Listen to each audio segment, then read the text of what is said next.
अस्सलामुअलैकुम and a very good morning. जागो लाहौर में आप सबको खुश आमदीद कहते हैं। मैं हूं मुनीब आसिफ। मैं बिल्कुल ठीक ठाक हूं जी। उम्मीद करती हूँ आप लोग जहाँ के होंगे खैरियत से होंगे, आपका दिन अच्छा, उसके आगाज़ अच्छा हुआ होगा और पूरा दिन भी आपका अच्छा ही गुजरेगा इंशाल्लाह। और आज नए हफ्ते का आगाज़ हम करने जा रहे हैं इस उम्मीद के साथ हमेशा की तरह कि जनाब हमें जो हमारा पिछले हफ्ते से बेहतर ये हमारा हफ्ता गुज़रे, हम ज़्यादा मोटिवेटेड रहें, जो भी हम सोच रहे हैं, जो भी हम करना चाह रहे हैं, हम उसमें कामयाब ठहरें, क्योंकि ये मोटिवेशन हम सबको बहुत ज़्यादा चाहिए होती है। वैसे ही जब थोड़ा सा वीकेंड मना के आते हैं ना, तो दिल थोड़ा सा ना बोझल सा होता है कि और ज़्यादा वीकेंड होना चाहिए था, और ज़्यादा छुट्टियां होनी चाहिए। आप रिलैक्स करते हैं, एक संडे होता है और संडे इस तरह गुजर जाता है पता भी नहीं चलता है। संडे के बाद भी संडे होना चाहिए ताकि जो संडे की थकन है ना वो अगले संडे हम उतार सकें। मतलब मैं अभी कल यही सोच रही थी कि अभी पूरी थकन उतरती भी नहीं है, इतने काम होते हैं जो पूरे हफ्ते के पेंडिंग पड़े हुए होते हैं और वो एक संडे आता यूँ गुजर जाता है। तो एक संडे के बाद दूसरा संडे भी होना चाहिए। खैर ये तो लाइटर नोट पर। इसी तरह आप लोगों के काम भी होते हैं, मामूलात भी होते हैं जो आप लोग सोच रहे होते हैं, जो देख रहे होते हैं कि जनाब कब हमें टाइम मिले और हम उनको सरअंजाम दें, उनको पूरा करें। लेकिन मैं कहती हूँ कि टाइम निकाल लिया करें। मैं अपने आप को भी कह रही होती हूँ कि जब तक हम टाइम नहीं निकालेंगे किसी चीज़ के लिए भी, तब तक टाइम नहीं निकलेगा। हमारी रोज़मर्रा के मामलात चलते रहेंगे, हमारी जॉब्स चलती रहेंगी, हमारे बिजनेसेस चलते रहेंगे, हर चीज़ चलती रहेगी। बात होती है कि आप किन चीज़ों को प्रायोरिटी पे रखते हैं, आप उनको कितनी अहमियत देते हैं। कुछ ऐसे काम होते हैं हमारे कि जिनको अगर हम थोड़ी देर बाद भी कर लेंगे, कुछ अरसे बाद भी शायद कर लें, तो उनके ऊपर इतना इम्पैक्ट या इफ़ेक्ट नहीं पड़ेगा। लेकिन कुछ काम होते हैं जिनको जितना जल्दी किया जा सके उतने ज़्यादा बेहतर होते हैं। वो होते हैं जनाब कि आप अपने हेल्थ के बारे में डिसीजंस लें, अपने बारे में, अपने जो आप फ़ैसले ले रहे हैं, अपने करियर के बारे में, अपनी तालीम के बारे में। अगर आप तालीम हासिल करने वाले कह लें कि दौर में हैं, फिर अगर आप जॉब्स कर रहे हैं उस स्टेज पर हैं, तो उस पर भी आपको ऑब्वियसली रोज़ाना की बुनियाद पर कोई गोल्स मिलते होंगे, कोई चैलेंजेस का सामना करना पड़ता होगा। उसके लिए आपको जो शॉर्ट टर्म गोल्स होते हैं उनके लिए आपको फ़ैसला लेना पड़ता है, डिसीजंस लेने पड़ते हैं, टाइम निकालना पड़ता है। उसके लिए रोज़ाना हमें कोशिश एटलीस्ट करनी चाहिए कि हम कुछ ना कुछ नया करने का ट्राई कर रहे हैं या सोच ज़रूर रहे हैं। हम भी यही कोशिश करते हैं हमारे प्लेटफॉर्म के थ्रू कुछ नई चीज़ आप तक ज़रूर पहुंचाई जा सके, तो हम आज भी वही कोशिश करेंगे। लेकिन अभी हम आगे बढ़ेंगे, कुछ बात कर लेते हैं खूबसूरती के हवाले से।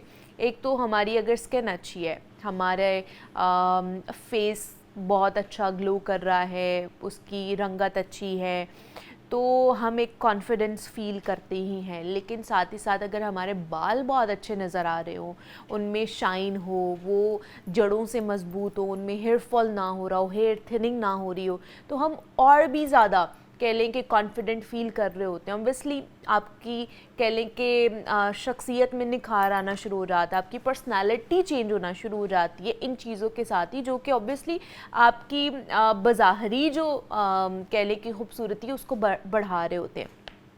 हेयर प्रॉब्लम बहुत ज़्यादा बढ़ता जा रहा है, हेयर थिनिंग बहुत ज़्यादा बढ़ती जा रही है, हेयर फॉल, एक से दूसरे बंदे को पूछ लो कि आपके हेयर्स कैसे हैं, उनकी हेल्थ कैसी है, वो कहेंगे कि जी हमारे हेयर की हेल्थ बहुत ही ख़राब है, तो उसके लिए हमें कुछ बताएं, आप बता दें आप क्या करते हैं।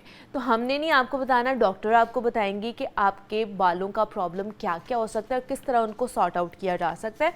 डॉक्टर कोमल शेख हमारे साथ स्टूडियोज़ में मौजूद हैं, जो कि कंसल्टेंट डर्मेटोलॉजिस्ट हैं, उनसे बात करते हैं। डॉक्टर कोमल आपको वेलकम कहते हैं जागो लाहौर में। कैसी हैं आप? ठीक ठाक? Hello, I am good, how are you? I am good. Doctor Komal, आज हमने बालों से रिलेटेड जितने भी प्रॉब्लम्स हैं उन पर हमने बात करनी है, बिकॉज प्रॉब्लम बढ़ते जा रहे हैं। आपके पास भी क्लाइंट्स आते होंगे जो कि 50% तो मुझे लगता है बालों से रिलेटेड ही प्रॉब्लम्स लेकर आते होंगे। 80%। 80%? ओके। पहले कहीं स्किन से रिलेटेड होती थी चीज़ें, अब वो सॉर्ट आउट होने शुरू हो गई तो बालों से रिलेटेड। ओके, तो मुझे बताइए कि ऐसी कौन सी साइंस एंड सिम्टम्स हैं जिनसे हमें पता चल सकता है कि हमारे बालों का प्रॉब्लम स्टार्ट हो गया है?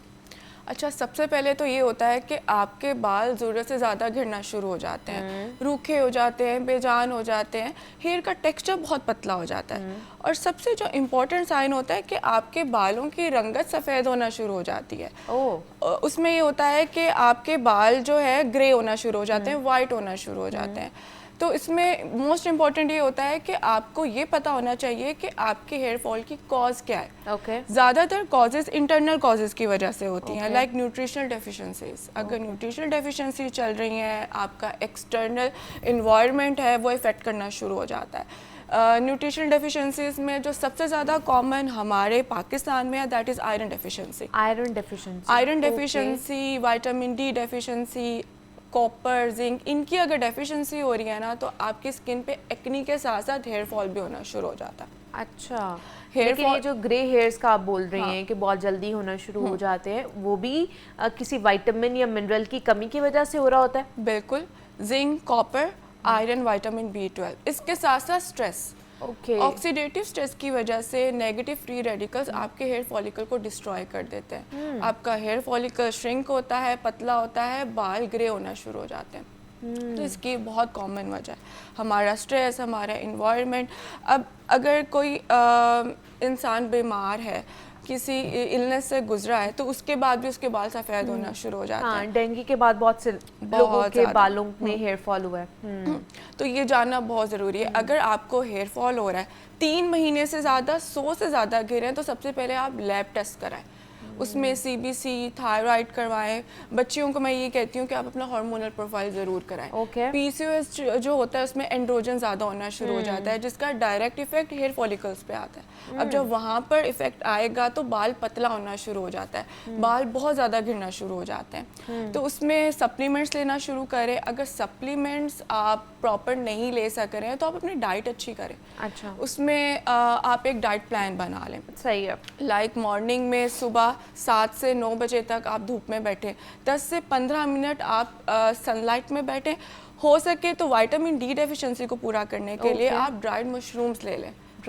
मशरूम्स ले लें। अब जैसे प्रोटीन है, एग्स ले लें मॉर्निंग में, या तो वो ऑमलेट बना के खा लें, स्क्रैम्बल्ड एग खा लें, स्मूदी ले लें। स्मूदी में आप इस तरह से ले लें कि आप टोमेटो और उसके साथ कोई भी फ्रूट्स ले लें, ऑरेंज ले लें। उसमें होता है कि उसकी एब्जॉर्प्शन बहुत अच्छी हो जाती है। जब आप आयरन ले रहे हैं तो विटामिन सी साथ ज़रूर लेना। अच्छा, आयरन के साथ विटामिन सी लेना है, उसकी एब्जॉर्प्शन बहुत अच्छी होती है। अगर बायोटीन ले रहे हैं तो प्रोटीन इंटेक ज़्यादा रख लें। दोपहर में आप 1 ग्राम ऑफ चिकन ले लें, फ़िश ले लें। उससे क्या होता है, प्रोटीन और आपका जो प्रॉपर आयरन है उसकी डेफिशिएंसी पूरी होना शुरू हो जाती है। इसके अलावा जिंक, कॉपर के लिए आप पम्पकिन सीड्स ले लें, चिया सीड्स ले लें, और उसमें सेसमे सीड्स ले लें। उनको या तो सैलेड्स में डाल के खा लें। पनीर का इस्तेमाल बहुत ज़्यादा करें। आयरन इंटेक उससे बहुत बेहतर हो जाता है आपका। ठीक है। अच्छा, ये तो हो गया ना कि डाइट से आपने डेफिशिएंसीज कैसे पूरी करनी है। अगर किसी के पास इतनी डाइट के लिए पैसे नहीं है और वो कहते हैं और हमारे पास टाइम भी नहीं है कि हम डाइट के थ्रू पूरी कर सकें, और कुछ लोगों को बहुत ज़्यादा ही डेफिशिएंसी होती है जो डाइट के साथ साथ उन्हें सप्लीमेंट्स भी चाहिए होते हैं, तो फिर सप्लीमेंट्स किस तरह के खा सकते हैं? हम लोग सुन रहे होते हैं बायोटिन खा लें, विटामिन डी के भी खा लें, जिंक के भी खा लें, ये भी खा लें, वो भी खा लें। ज़्यादातर बायोटिन का हम सुन रहे हैं कि वो बालों के लिए बहुत अच्छा है। तो सप्लीमेंट्स कौन से खाने चाहिए और क्या सबको खाने चाहिए सप्लीमेंट्स बालों के लिए?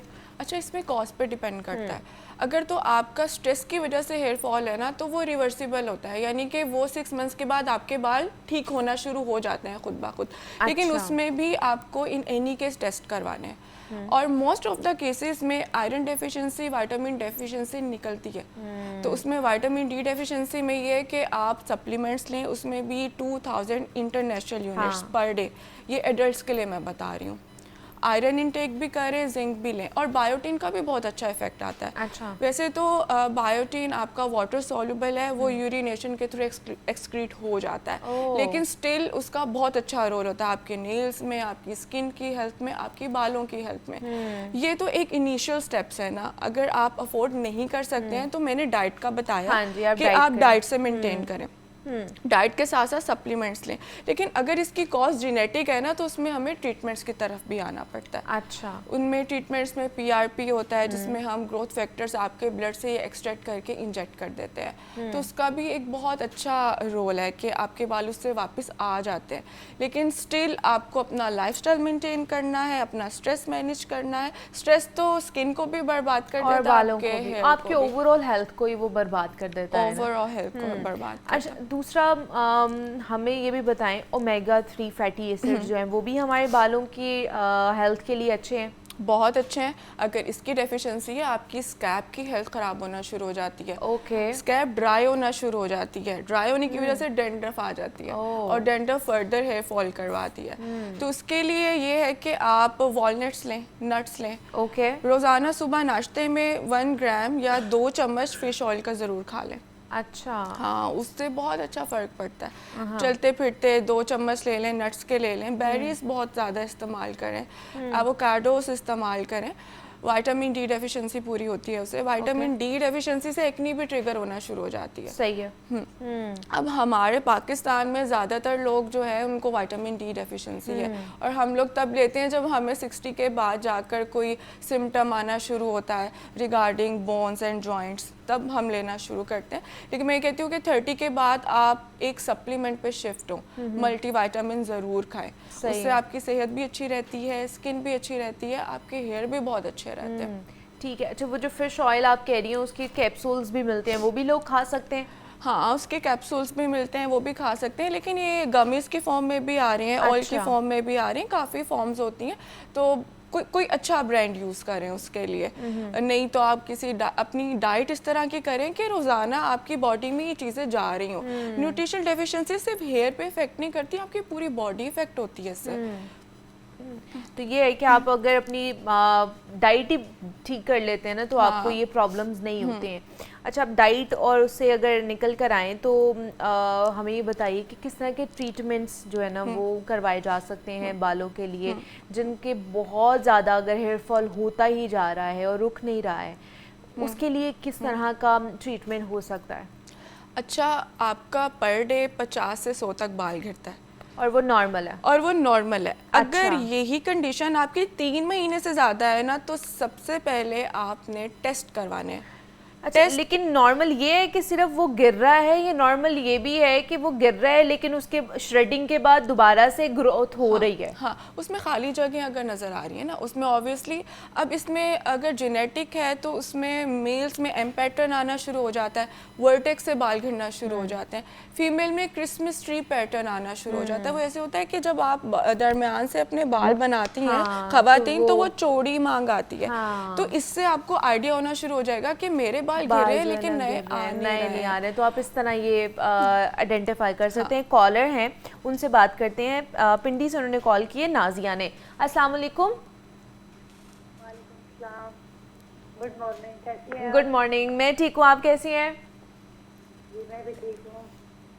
क्या पूछना चाहेंगी नाजिया?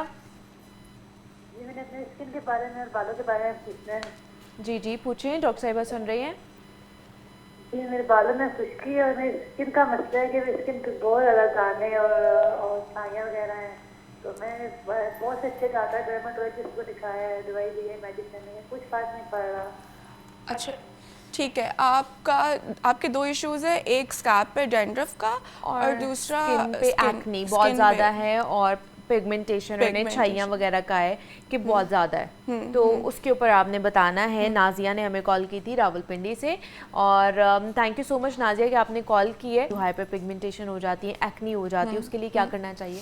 अच्छा, हाइपर पिगमेंटेशन के लिए सबसे पहले तो आपने सन ब्लॉक यूज़ करना है। सन ब्लॉक आपने किचन में जाते हुए और हर इवन अगर आप लैपटॉप पे काम भी कर रही हैं, फ़ोन भी यूज़ कर रही हैं, तो सन ब्लॉक लाजमी यूज़ करना है। उससे क्या होता है, फर्दर आपकी पिगमेंटेशन बढ़ती नहीं है। साथ ही आपने स्किन लाइटनिंग एजेंट्स यूज़ करने हैं। उसमें एंटीऑक्सीडेंट को यूज़ करना है, vitamin C in the morning.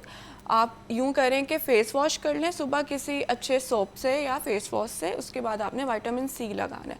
Vitamin C लगाने के आधा घंटा बाद आपने सन ब्लॉक लाजमी लगाना है। सन ब्लॉक भी फिजिकल एजेंट्स वाला, जिसमें टाइटेनियम डाइऑक्साइड है, जिंक ऑक्साइड है। ओके। नाइट में आप यूज़ करें, कोई पिगमेंटेशन के लिए क्रीम यूज़ कर लें जिसमें अल्फा आर्ब्यूटिन हो, कोजिक एसिड हो, ये भी आपने 3 से 6 महीने यूज़ करना है। अच्छा, छाइयों का सबसे ज़्यादा जो मसला है वो ये है कि ये क्रॉनिक है, स्टबर्न है, यानी ये परमानेंट नहीं जाती, और अगर इनका ट्रीटमेंट ना करें तो ये आपके पूरे फेस पे फैल जाती हैं। एक्नी के लिए मैं वैसे बता दूं कि आपने salicylic acid based cleansers use करने हैं, बेंजोइल पेरोक्साइड यूज़ करना है और एक्सोल्व लोशन यूज़ करना है। लेकिन स्टिल अगर बेहतर तो यही होगा कि ये किसी डर्माटोलॉजिस्ट को जाकर दिखा दें, क्योंकि सबकी स्किन डिफरेंट होती है। अंडरलाइन कॉजेज़ का भी पता चल जाए। ठीक है, तो ये सारा प्रॉब्लम था कि अगर आपके बाल बहुत ज़्यादा ब्रिटल हो रहे हैं, बहुत ज़्यादा टूट रहे हैं, ख़राब हो रहे हैं और आपको समझ नहीं आ रही कि अब उसके लिए क्या करना है, बहुत सी चीज़ें, बहुत से ऑप्शंस जो है ना वो डॉक्टर कोमल ने हमारे साथ शेयर किए हैं। अंडरलाइन कॉजेज़ भी क्या क्या हो सकती हैं उसके वाले से भी उन्होंने बता दिया है। डॉक्टर कोमल शेख हमारे साथ मौजूद थी। Doctor Komal, thank you so much for coming. और